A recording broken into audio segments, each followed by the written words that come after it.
Mr. Speaker, if you get to Winneba, the runabout, we have a reconciliation runabout. And that reconciliation runabout, the history behind it basically refers to what happened between J.B. Dankwa and Nkrumah, the politics of the country at the time, and the need for us to tolerate divergent views to sustain our democracy. Mr. Speaker, I was surprised that when my respected colleague, who just resumed his seat, was on his feet, he was using a military decree to justify. It was most unfortunate that whilst we celebrate Nkrumah, a member who just spoke before me justified the PDA because to him there was a certain military regime that introduced yes, Honorable Deputy Majority Leader, just a minute.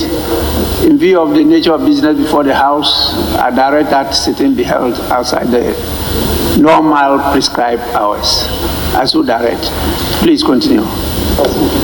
It is most unfortunate that a member of this House would justify the excesses of the Preventive Detention Act.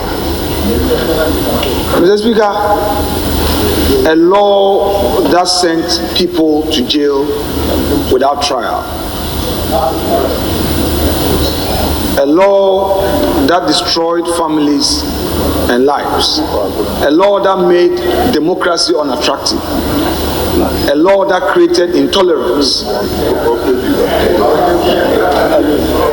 in the body politics of this country. Mr. Speaker, like I initially said, the people of Ifutu, having regard to this unfortunate history of Ghanaian politics, decided... Honorable Member, I'm trying as much as possible not to allow a debate, but it seems from member to member you seem to be on that tangent. But what the person did say was trying to compare PDA to PCD. That is PDA. And he stated clearly that Nkrumah was as human as any of us, and he had his faults, and he made mistakes. He said those things. So please, don't let it look like Mr. Speaker, he justified PDA. No, he did not. Mr. Speaker, his contention was to the effect that that decree was worse than the PDA. And I'm saying that the metaphor he sought to create is not well founded, because you were dealing with a Kwame Nkrumah under the constitutional regime, and you are talking about a decree under a military junta. So you cannot compare and say that although there was a PDA, the PCD was worse. Mr. Speaker, the two cannot be compared, and that is my contention. That is my contention. That metaphor was wrongly placed, and that is the argument I sought to make. Mr. Speaker, so like I said, the people of Ifutu recognize the unfortunate situation created by the PDA in the body politics of this nation. That is why we mounted the reconciliation roundabout, created that posthumous reconciliation between Nkrumah and J.B. Dankwa. Today, when you get there, it's not just an ordinary runabout. You have reconciliation runabout, and you have these two towering personalities shaking hands. Mr. Speaker, what we are saying is that J.B. Dankwa to die in custody, to be denied medical care because of politics, should never, ever happen to any Ghanaian politician. Mr. Speaker, having made that point, let me move to my second comment. In 1979, An Nkrumahist administration won the elections in Ghana to usher in the Third Republic. Today we have colleagues urging on us to celebrate. You want to hear Honorable Afenyo? Mr. Speaker, no problem. Mr. Speaker, Mr. Speaker, he cannot come by a certain order 93, which certain order 93 cannot be found in our rules book. I think he wanted to clear his throat, but if he wants to clear his throat, he should clear his throat the right way. Mr. Speaker, to the extent that he misconstrued my submission, I would want to go that part again. Mr. Speaker, the submission earlier made by the Honorable A.B.A. Fuseni was with the effect that there was a certain decree which came soon thereafter, the overthrow of Nkrumah, which decree was worse than the PDA. So, in other words, the PDA in value terms was better. That was his contention. That was the metaphor he created. And I sought to correct that. That it was even expected that Nkrumah under a democratic dispensation would do better and should not have even introduced at all. Therefore, for ABA to compare and justify and say that to the extent that there was a certain PCD under a military regime, the PDA was justified or a lesser evil was wrong. So don't get up and say I'm urging on this house a wrong proposition of law. This is not a matter of law. I'm not talking law. Mr. Speaker, having addressed that point made earlier by my respected colleague, let me proceed to deal with the opportunity the Nkrumah's regime had again. Many people say they are CPP, and CPP meaning they are celebrating Nkrumah's vision. I agree. So the Nkrumah CPP had another opportunity in 1979 during the Third Republic, headed by Dr. Hila Liman of blessed memory. Then a certain adventurist, 31st December 1981, came to overthrow this CPP and his vision that was reinstated.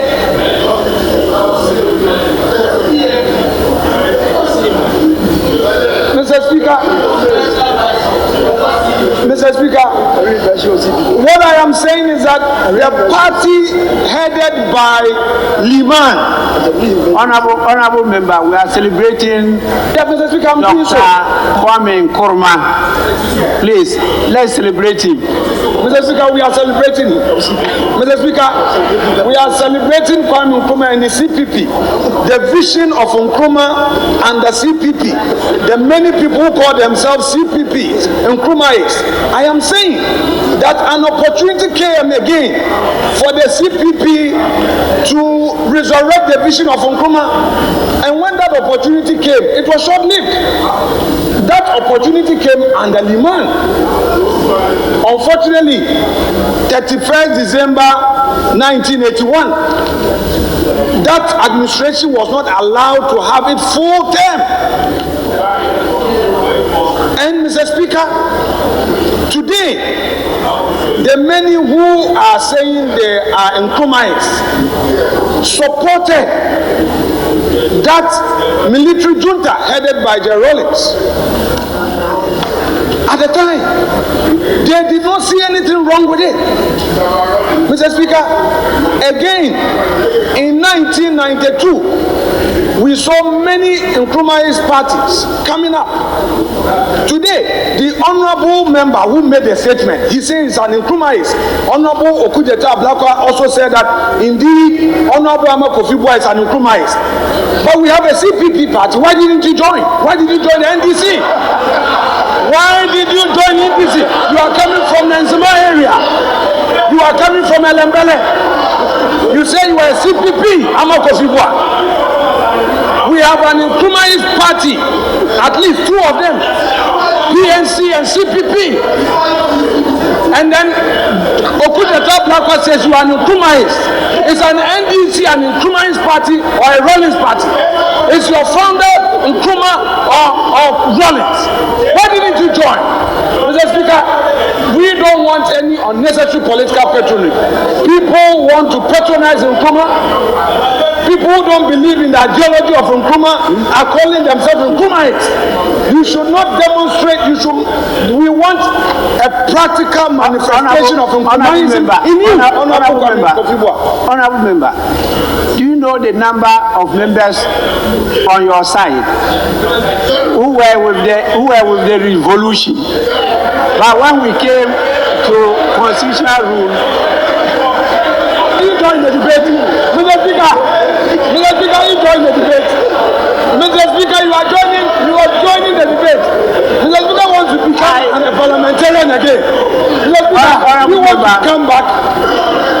Mr. Speaker, we have elevated you. I don't want this thing to turn into a debate. No, Mr. Speaker, I'll get there. That's why I'm drawing. I can mention. For now, I'm on Ama Kofi Boah. Mr. Speaker, for now, I am on Ama Kofi Boah, who has been described as an Nkrumahist. And I'm saying that we have PNC and we have CPP. You say you are an Nkrumahist. You come from Nkrumah's hometown. You are an Nzima. Yet you decided to join the NDC, the very NDC, the party whose founder overthrew a CPP regime.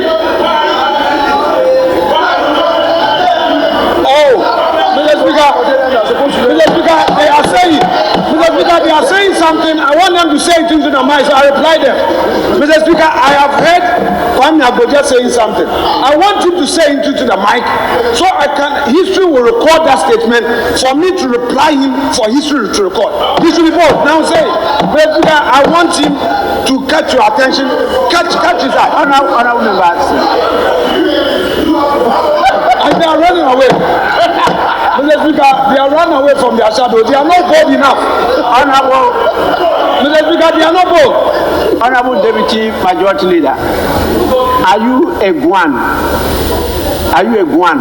Mr. Speaker, if you ask me that question, I will be unable to provide you a specific direct answer. One, maternally, Mr. Speaker, Mr. Speaker, I know that you miss debates. You miss this house. Mr. Speaker, where you are sitting, you are not comfortable. You want to join the debate. Mr. Speaker, today, you miss the days of being a parliamentarian. But no problem. I just asked a question. I'm not debating. Mr. Speaker, what is the basis? But I won't question you. I just asked a question. Mr. Speaker, if you have what you are saying. Mr. Speaker, no problem. My mother is a Guan and a Fanti. And my dad is an Aloman from Cham. So, Mr. Speaker, I'm neither a Guan nor Alo. I am both. So, Mr. Speaker, I'm of free. So you are not a Simpa? Mr. Speaker, Simpa people are Guans. Efutus are Guans. But I'm telling you that my mom is both an Efutu and a Fanti. So, Mr. Speaker, if you want to know my history, I will give you the full history of my background. My mom... But you are from Windy Bay. Mr. Speaker, Windy Bay, which is the capital of Efutu, Winneba. Mr. Speaker, I can go to the Bomwa area to trace my Fanti and then be in Efutu. I'm going to end the comments from my son, the deputy majority leader, so that we can go to the next item.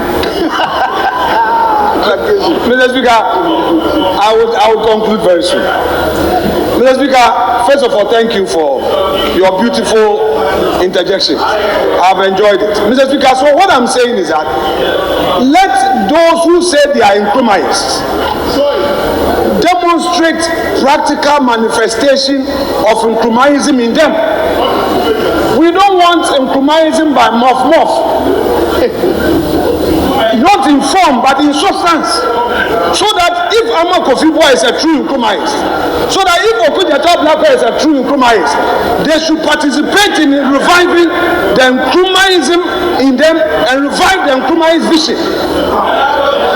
Mr. Speaker, for now. Yes, Deputy Man. Are you an Nkrumahist? I'll give you time. Thank you, Mr. Speaker. Mr. Speaker, the honourable member. He's made a statement that he thinks is profound. He thinks it's profound. So, you are a tribalist politician. Is that what you want to say? That the people of Volta, you are saying that Voltarians are NDCs and NDC is Volta. Is that what you are saying? Is that what you are saying? Is that what you are saying? Mr. Speaker, is that what Ama Kofi-Boa is saying? He's introducing tribal politics at the front bench of the minority. Really? You said you are an Nkrumahist. Honorable Okudzeto Ablakwa on his feet said Ama Kofi-Boa is a profound Nkrumahist. My argument is that to the extent that you argue that you are an Nkrumahist, I expect you to join PNC or CPP because these are the Nkrumahist party. Mr. Speaker, you are not from any of the stock. In any event, NDC is not an Nkrumahist party. Is NDC an Nkrumahist party? Why didn't you join PNC? This has nothing to do with tribe. And you should know better than that. Ama Kofi-Boa, you should know better than that. Mr. Speaker, I will proceed. So, Mr. Speaker, again, we had this PNDC truncating an Nkrumahist regime because Liman stood for the Nkrumahist idea, the ideology of Nkrumah and the vision of Nkrumah. We don't understand why for almost 19 years the vision that they want us to celebrate was truncated by the very administration that today they have found a space to join. So if today you are talking about Kwame Nkrumah and his vision, and you want to know why the vision has not been realized, you have where to find your answer. The answer is from those adventurists who 31st December woke up and denied that Nkrumah administration an opportunity to Honorable member, I thought you said you were going to wind up. Mr. Speaker, let me wind up. But you yourself, you know that His Excellency Nana Addo Dankwa Akufo-Addo was more of an Nkrumahist than any other person. Today, he is not Nkrumahist. You know that. So don't go to this. Mr. Speaker, you are giving them more point. Mr. Speaker, it looks like you are giving them point. Mr. Speaker, it looks like Mr. Speaker, it looks like you want to Mr. Speaker, you are throwing shades. Mr. Speaker, you are throwing shades. Nana Akufo-Addo is not here to respond. But Mr. Speaker, who will leave that to history? Oh, you know he's my good friend. That one he can't respond. So, Mr. Speaker, I submit. Mr. Speaker, we can make progress. It's okay, you made your point. Please, Mr. Speaker, your last sentence. Your last sentence. Yes. So, Mr. Speaker, I am saying that if there is any, Mr. Speaker, if there is any government that has taken steps to put in place social intervention programs to, as it were, help revive the Nkrumah vision, it is the NPP administration. Because, Mr. Speaker, all the major social intervention programs, that's the statement. Mr. Speaker, all the social intervention programs, that, Mr. Speaker, I think you have to restrain the minority chief. Yes, Mr. Speaker, but you have to restrain him. I'm making an application to you. Protect me. He should sit down. He's now on the front bench. Mr. Speaker, that's why I want to baptize them. He should sit down. Honorable Deputy Majority Leader, you are not under threat. Mr. Speaker, I am saying I am. You don't see it, but I see it. I'm in charge. You are in charge. Okay. So, Mr. Speaker, what I'm saying, if you look at the statement by my respected colleague, Ama Kofi Boah, he outlines all the great things that Nkrumah did. It is a 4-page statement. Now, I acknowledge that. But again, I contend that an opportunity for the further realization of this vision got truncated. And that today, talking about contemporary Ghanaian politics, it is only the NPP that has reintroduced social intervention programs that are synonymous with the vision of Nkrumah. And Mr. Speaker, if today you want to count all the social intervention programs that, in spite of our economic challenge, Ghanaians are benefiting from, these are social intervention programs either introduced by J.A. Kufuor or Nana Addo Dankwa Akufo-Addo. It's a fact. I challenge my colleagues opposite me to point to a single social intervention program in implementation now, introduced either by the NDC administration, either NDC 1 or NDC 2. Mr. Speaker, there's none. But I can mention the free SHS, which is a social intervention program. Free SHS was introduced by the Nana Addo administration, and you can talk about free senior high school system under Nkrumah's education policy. Yes, now you want another sentence, so I'll allow the honorable member for Adakulu. He's a leader and he's been on his feet for a long time. Yes, what is your objection? Yes, Mr. Speaker, my first point is this. The respected Deputy Majority Leader, in his earlier presentation, said categorically that if Honorable Ama Kofi Boah is an Nzima, he's wondering why he's in NDC.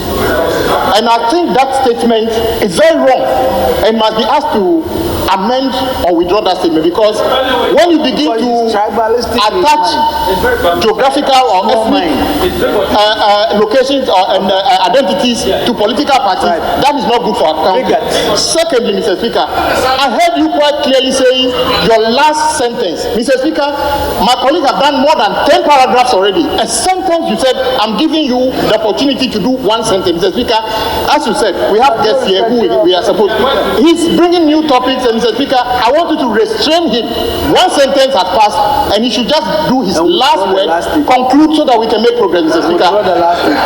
But withdraw the first statement about Honorable Ama Kofi Boah being an Nzima and necessarily must be part of CPP, because that is a dangerous proposition that when you are from a certain tribe or geographical location, you must be seen to be members of a particular political party. That is not good enough for our body policy, Mr. Speaker. So he must withdraw that statement.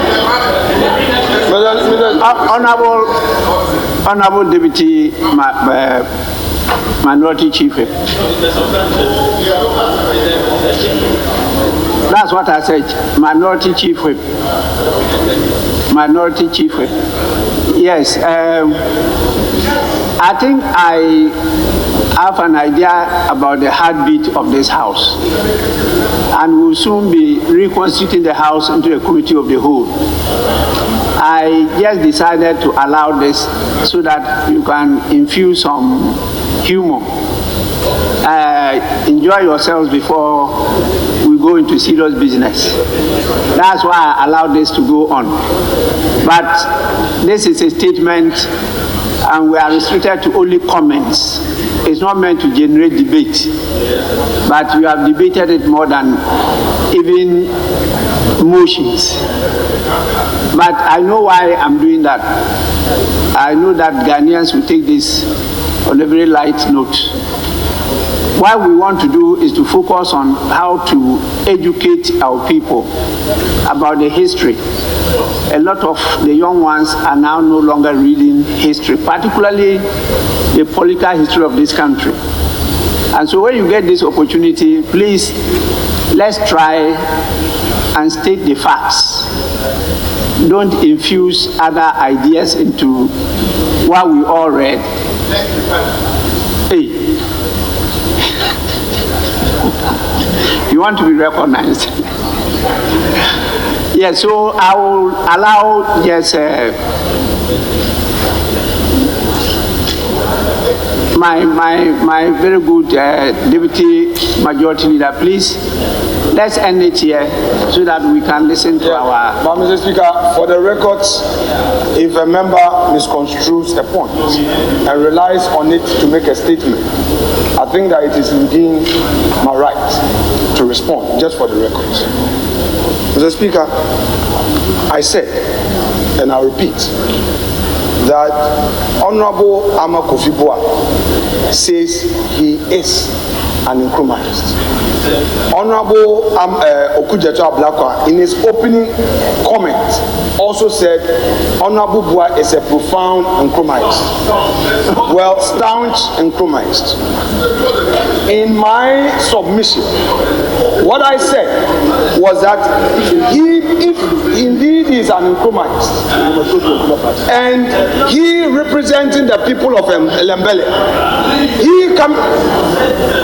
Mr. Speaker, you know, no, Mr. Speaker, I think that this aspect of our colleagues engaging in reckless heckling must stop. Mr. Speaker, I kept quiet when you were talking. I kept quiet. You are addressing me, please.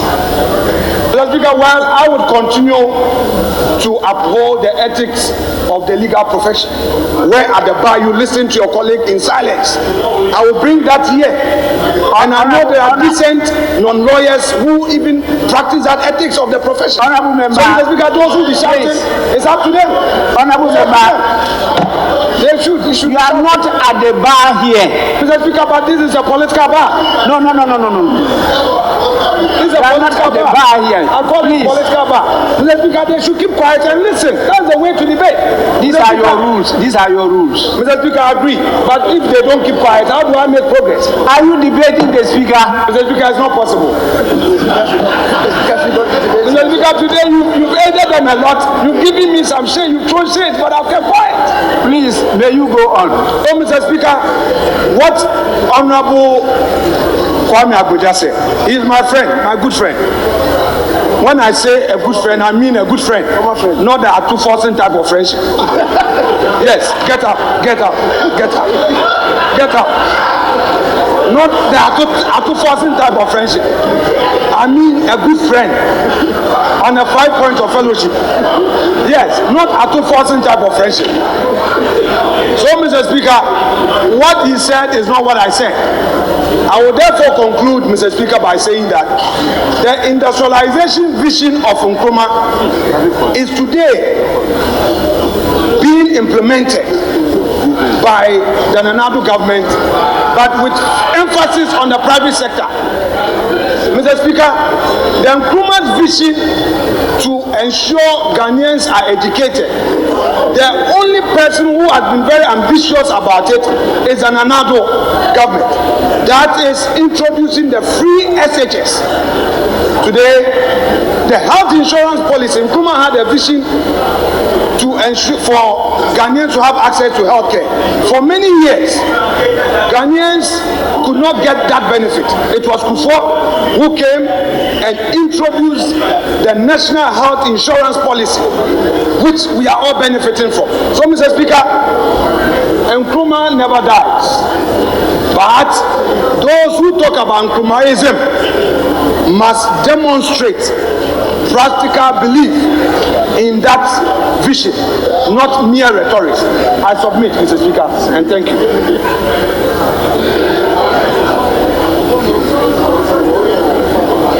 Honorable members, we've come to the end of the statement and the business